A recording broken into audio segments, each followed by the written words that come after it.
So we all make plans in our lives.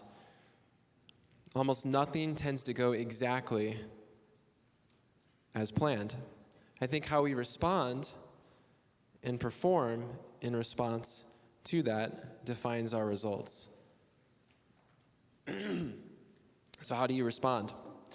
I remember I was on the Ironman. I had finished the swim in about 80 minutes. I hopped onto the bike, and I started to follow my race fuel plan. Eat and drink X amount per hour while on the bike in order to replace electrolytes, lost calories, and various other things that I needed in my body to continue to perform during the 6-hour bike ride, so that I could step off of that bike ride and perform a marathon, which I had never done before. Never done 5 miles at once before my training started.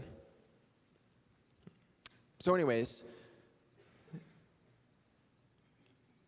that means that after the swim, while I'm working out on the bike, passing people, monitoring my heart rate zone, and staying within 138 to 148 beats per minute with my heart rate to avoid lactic overload, and following the rules of distances between bikers and drafting laws in Ironmans and triathlons, which I had never even done a triathlon before, to avoid penalties. My race fuel plan that I needed to follow around all that included eating 1/2 power bar for every 25 minutes for 3 times. Then after the 3rd time, at 1 hour and 40 minutes in, start eating a particular type of energy gel every 25 minutes for the rest of the bike. In addition, based on my sweat rate test I took, had to eat a S capsule once every hour. And then for the drinking section of my nutrition plan, I had to drink 22 ounces and consume that of a specific type of drink with a certain number of calories and electrolytes every hour. So the plan was that once the marathon hit, I would be at the point where I'd be consuming a whole nother set of race fuel plans for the marathon, different gels, liquids, and electrolytes, and so on, to fuel through that portion as well. Now, I was told by my coach that this was basically half the battle, following this race fuel plan, because it was what was going to keep me in the energy and the mind to be able to have the mentality and the strength, mentally and physically, to be able to complete this task. So I was good to go until about 5 hours into the bike ride. I couldn't get down the food anymore. I felt so full and so nauseous. I knew I couldn't risk throwing up the stuff I had just consumed. I knew I needed all of that. I needed that, and if I threw it up, it'd be even worse. I had to make decisions in the spur of the moment with zero experience or knowledge on hydration plans and fuel plan issues. And after about 8 hours of being in the cardio zone at that point during the day. So I couldn't eat or drink anything. And I knew I wouldn't be able to eat or drink anything when I started running. And I wasn't going to get the calories and the hydration I needed for that later in the run. I was in pain. I started the run, and I saw a lot of people walking. Tons. How nice that would be, my mind said to me. Why are they walking? My mind said to me. Am I supposed to walk? Would that be a good idea? Maybe settle my stomach cramps, and then I could eat more, or drink? I think we all have these moments like this in our lives. We all do. And how we respond to one situation can be very similar to how we respond to others. Moments that define or reinforce our habitual decisions for a long time to come. And many moments and habitual decisions we are living on the daily are just things that are there that have built up, almost addictions to the habits of our past. Don't fall prey. Know that you can break the cycle.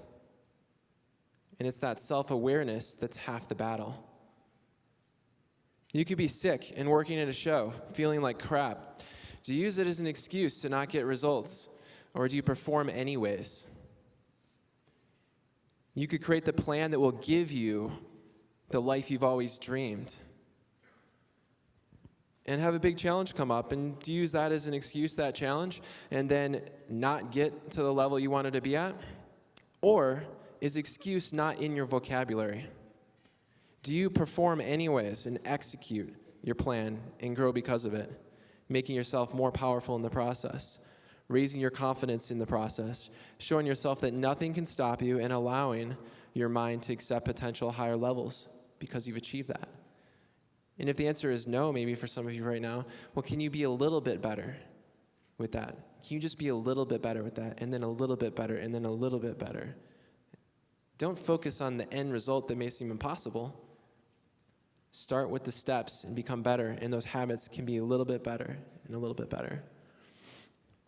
You could be having issues in a key relationship, and the point of blame is over here, or the point of blame is over there, and it's not you, it's something else. Or you could realize you could be in the top 5% of all relationships in the world.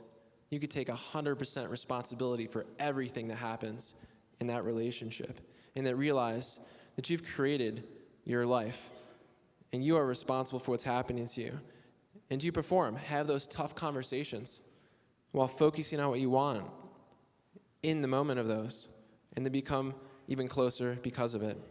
You could have a super slow event that you're working. Do you use that as an excuse to be negative? Is that your habit? Think about it. Is it? Sometimes, maybe even sometimes? Or do you simply just do your best and perform and focus on what you want, thereby using that day, as you should use every day, to create your future with what you're thinking about, and still potentially have a big order or two and make forward progress on your goals? Do you perform and consistently keep your state, as Tony Robbins talks about, in a place it needs to be? What is your standard? What is your standard response? So I encourage you to change your standard response, and in those challenging moments, from excuse or reasons to not do it, to just performing regardless.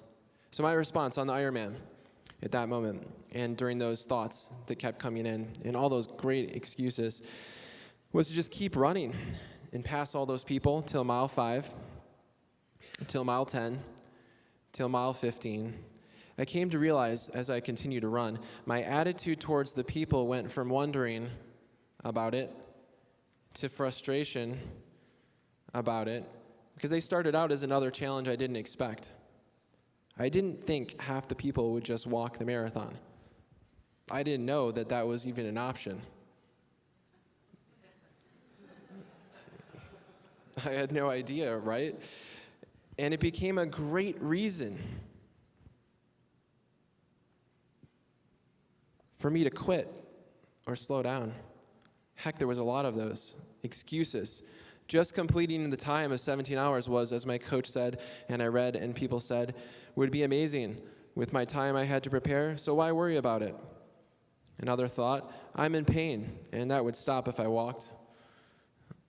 I need to be able to eat and drink. Another excuse, nobody can even see me 90% of the time. I'm tired. 14 hours would still be a great time. I passed hundreds of people on the bike. I don't need to pass hundreds more. Just keep the current pace. I've never even ran this many miles. It's already a personal best. But doing my best, that has been a mental habitude I have developed. It's a simple decision. And I'm telling you, is one of my points here, and that leads into my 3 points, is always do your best. And that all of you can all make this a new standard. What is your standard for your best? I challenge you to be open to considering your best being something you might not recognize yet. Don't think that you know what your best is. Be open to finding out what your best is. It's a small change mentally, bless you, but a shift in performance that can be very dramatic. And then notice the excuses. Recognize those excuses, but don't listen to them. Don't look at what others are doing unless they have what you desire. And know that to not do your best is a powerful habit holding you back from peak performance in everything. As I was running by some people, at some points I was just like, come on. And like I was getting vocal with it because I needed to just stay motivated as I kept going. And, there's other people that were running as well. And as I passed those people that were running, they were like, go get it, or you got it. And it's like this common little brotherhood between the people that were actually, maybe putting a little more effort in than those who were just walking. They weren't making sounds like that. They weren't pushing to the next level. So I think in life, sometimes there's iron men and women, and then sometimes there's iron boys and girls. Excusitis, getting back to the excuses. The first step to curing this is to realize that 95% of people have it. And if you can notice the excuses, that's the only way to have the self-awareness to change. Start listening to your thoughts and notice excuses. So I have 3 key points here to make today, and I'm encouraging you to do your very best in these points. And I want to go over the 6 Cutco basics for just a few minutes as well, and just a couple things on those. Let's talk about physical health first. In my mentee program, I talk about 13 Habitudes of Benjamin Franklin. It's an autobiography you can read. He wrote it himself. And read some passages. The first one he talks about is temperance in food and drink. He talks about these 13 habits that he looked to acquire to become the best version of himself.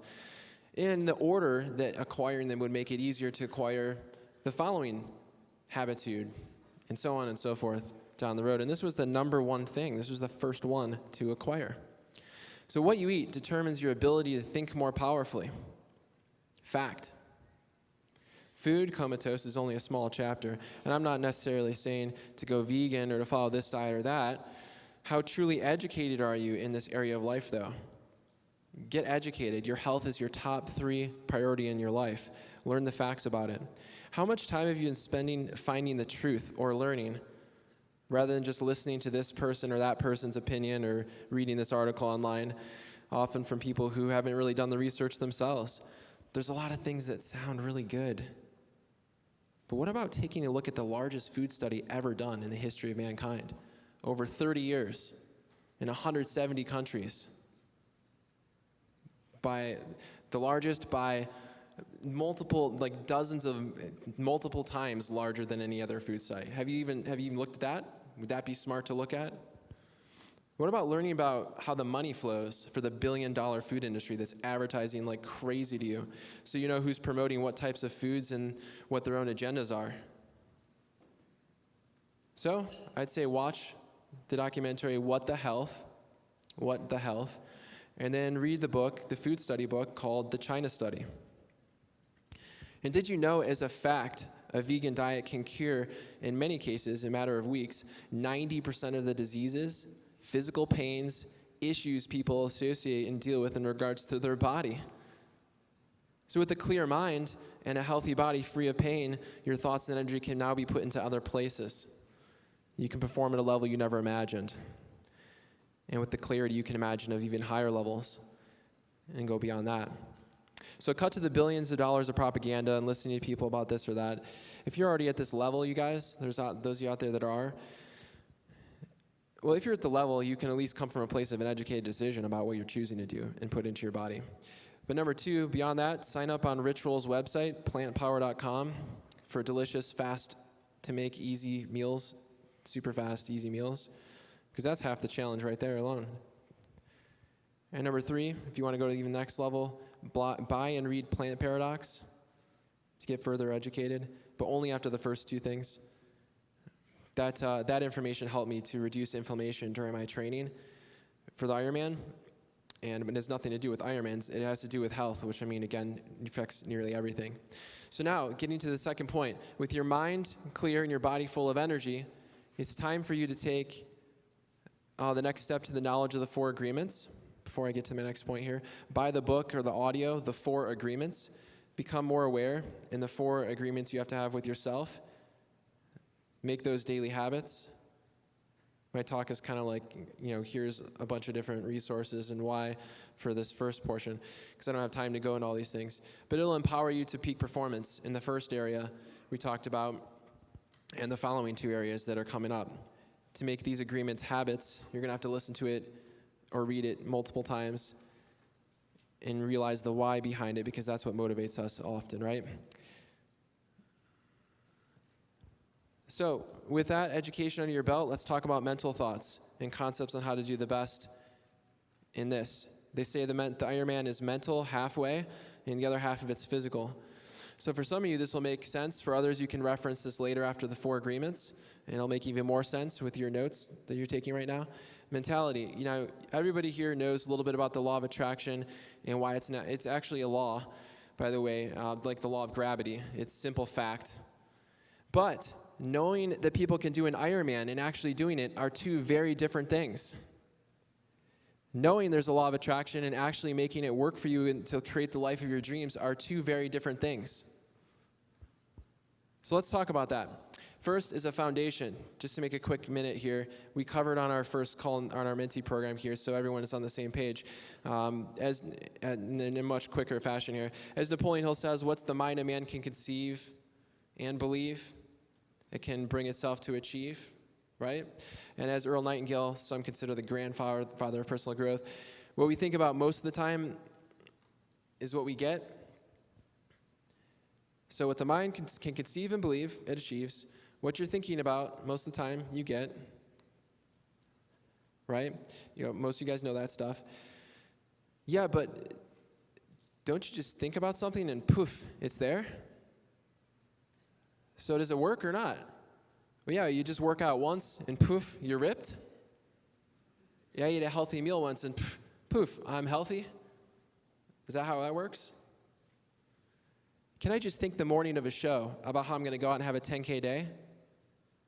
And poof, that just happens that day?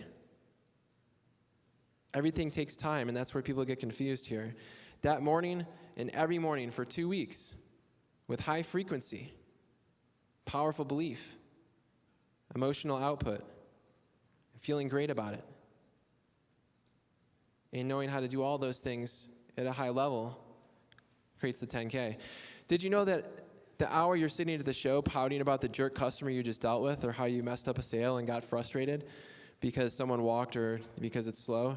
Did you know what? I don't care what it is that it is. Your focus on it is creating more of it next week, next month. Did you know that 95% of people are consistently thinking about what they don't want a majority of the time? Okay, so what's the issue with this? How about if I visualize daily and I think about what I want? I'm good, right? Life can be said to be about habits and decisions that we're addicted to and reinforce themselves the more that we do them. What are your thought habits? You may have had them for a long time. It may seem hard to control your thoughts. Wow, that's a beautiful excuse. Take up the challenge. You need to be doing your best with this. What is your standard with this? I'm on a quest to notice negative thoughts and transition them, which you can find strategies on. I'm on a mission to focus every moment on what I want. I'm excited to have the best mentality possible to create the best relationships, business, travel capabilities, family, and most importantly, create all the things I don't even know about, because there's so much more that I don't know, that I could know, that I can attract into my life that's good for me. So a couple of tips on this second point here is, one, what do you feed your mind? Just like you feed your body, we talked about, look to feed your mind positive information. Read the book, The Magic of Believing by Claude Bristol. Next, get a mentor.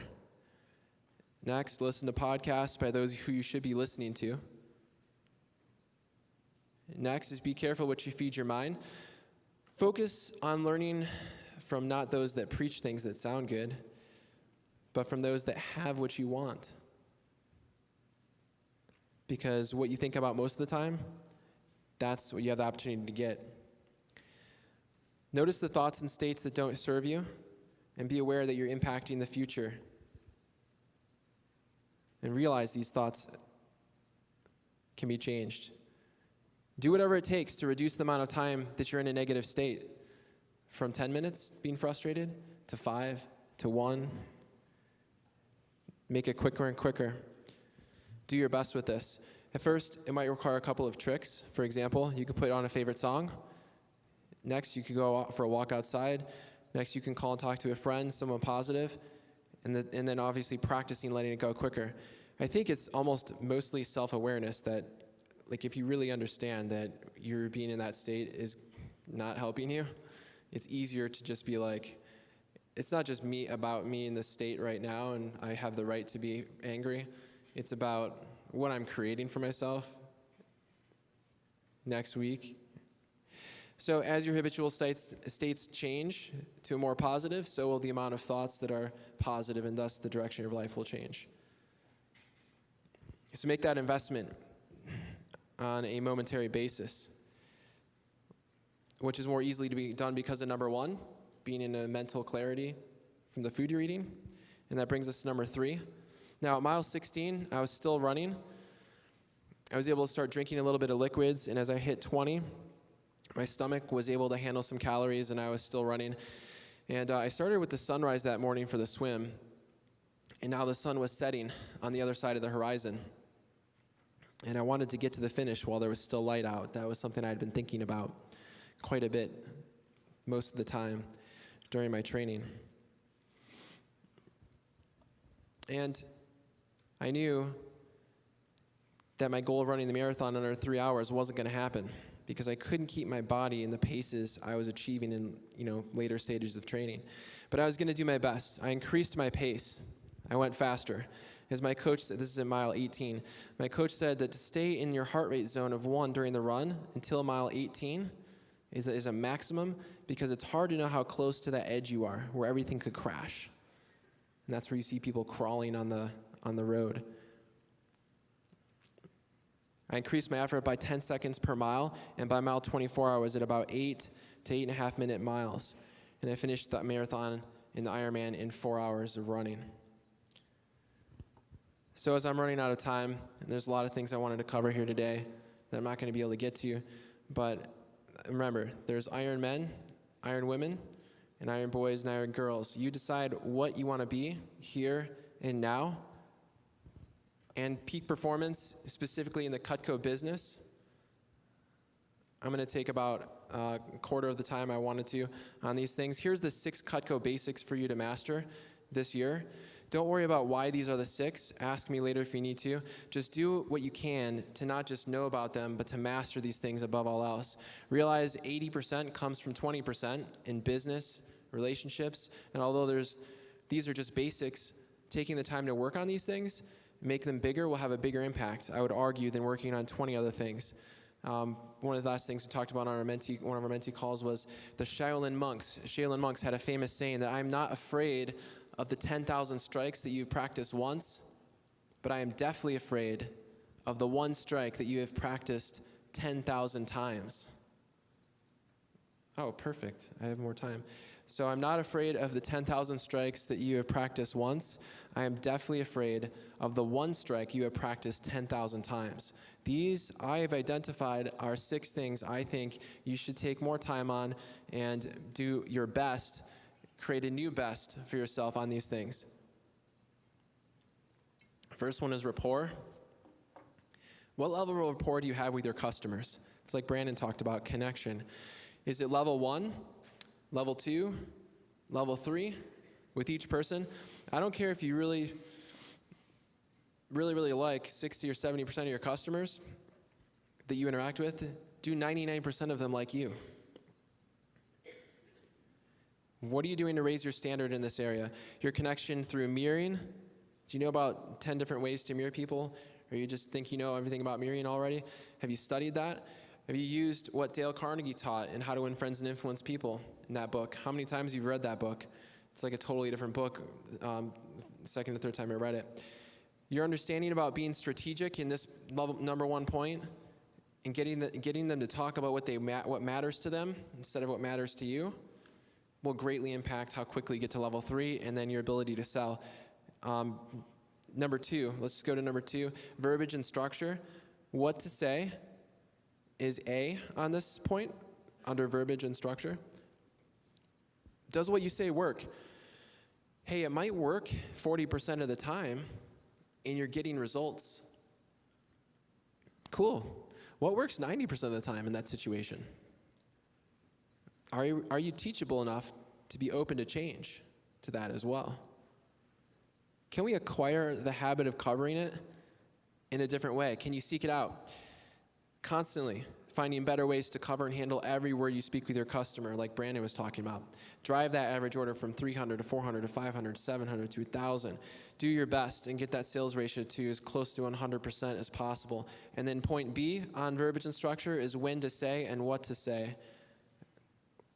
So when to say and what to say. So strategically placed your thoughts and about what you're covering with customers in the order in which things can be covered, and realize sometimes you have to make adjustments to that. If the body language of the customer is like not in alignment with interest, perhaps boredom, maybe they take a step back, maybe they're not grabbing the knives, or you notice that it's not there. You need to stop what you're doing and attract that into that circumstance into something else.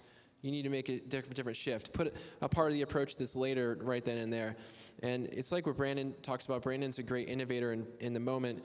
He's really good. How good are you in the moment? And if you're not good, who cares? You know why? Because you can figure out a bunch of different strategies on different things you can cover, and then you can practice the heck out of those things so that when you get in the moment, you can just pick one of them because you've already done it. You already figured it out. So figure out from those who are the best. I would have a conversation with people like Brandon, like Seth. I would go in, I would say, hey, let's dive into some of these things you talked about in scenarios and exactly how you cover them. Memorize it.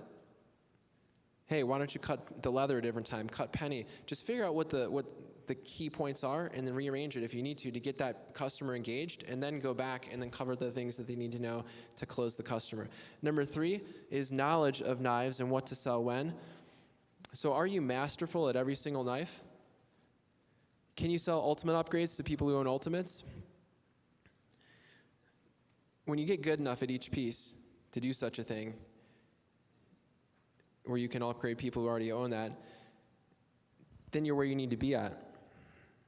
You got to close people on ultimate upgrades that you sold 5 pieces to the last year when they have the 4-inch paring knife, the cheese knife, the petite santoku, the bony knife, when they've got those key points, key pieces that you're used to selling those ultimate upgrades to. So here's a couple keys with this. I'd say go cross-training. Listen to others that are covering pieces that you're weak in. And remember, awareness is first. So what are your weak pieces? Decide to make them powerful pieces. And we cut leather and pennies to sell the value of Cutco with new customers. How's that working for you? So cut leather with past customers, with the piece that you're weak at. I cut leather with almost every single past customer. How about the Santoku slicer? Talk about those paper-thin slices on the meat. Use it to explain the difference between pocket knives that everyone else makes and our pocket knife, and why it's special and worth it to buy 50 of them as a business gift. Number 4, comfortable drop down and close. Customers need to still be feeling good and no pressure from you after you've dropped down from an $8,000 kitchen to a $5,000 option to a $3,500 option, and then $2,000, and then just only the flatware or the knives or the dedicated chef cookware set. They need to feel good along the ride so they can say yes to that $1,000 option. And they need to go on the ride so that they can, number 1, buy those 3K and 5K options for those that do it, and number 2, to make the 1K option that much easier to close, and number 3, so you can close Cutco kitchens once in a while. So how masterful are you at your drop down? Have you thought about it? Have you thought about how masterful you are at your drop down? It's like Seth was saying, how good are you? Are you practicing it? Could it be better? How about closing? Have you thought about that? Or are you just assuming that you're already doing your best and that best is good enough? Couldn't it be better? What do you rate yourself, like Seth said? Number 5, personal growth. And I'll wrap these last 2 up quickly here. Personal growth, as we grow, so does our level of influence. There's hundreds of lifetimes you couldn't learn everything. Be intentional is all I got to say on this one. Don't just read or listen to the audios that are sent to you by email. Out of the millions of hours of audios you could listen to, are you just listening to whatever? What is your best in personal growth? And the last one is scheduling and delegation. You can ask me about the story I was going to tell about organizing my library and how I had 15 different shelves and I could have taken all day, but I ended up doing it in 45 minutes by creating like a business plan on how to put the library together. I didn't even think I was doing it, but I looked at this piece of paper after 15 minutes of sitting there, and there's like this graph of the library with like the rating of the books and from 1 to 10 and the areas they would go on based on visibility and easy access and like all this random information that I had accumulated that I could tell this funny story about. But then I ended up doing this library like that in my house, and it was because of my schedule. So your schedule, how masterful are you at creating a schedule that will actually create happiness for you? How masterful are you at creating a schedule that will maximize your business and your relationships and your personal growth and your health? Do you have date days, date getaways? Where is your time for Cutco memorization or learning? Logistical time, 4-quadrant couples nights, family dinners, trip around the world that excites you so that 10 years from now, when you're in that place 10 years from now, you weren't just focused on only business or family, but you went to your top 10 places in the world and you made that a priority. And, actual planning based on the campaign, based on the month, based on the week. Things need to be looked at in different ways based on the amount of time that they all fit into. So there's lots of things going into each, for the annual, month, campaign, daily. I mean, literally, you need to get masterful at that stuff. And then delegation. Figure out how much you're worth per hour. Is it $50 or $80 or $150? Just look at your last 4 weeks, add up the time you spent driving, phones, setting up events, and then add up your CPO and just divide it. So is your time worth X amount per hour? My question to you is, why not delegate anything that doesn't bring you joy? Literally anything. I'm talking about the things that 95% of people would say, like, you're crazy to delegate that.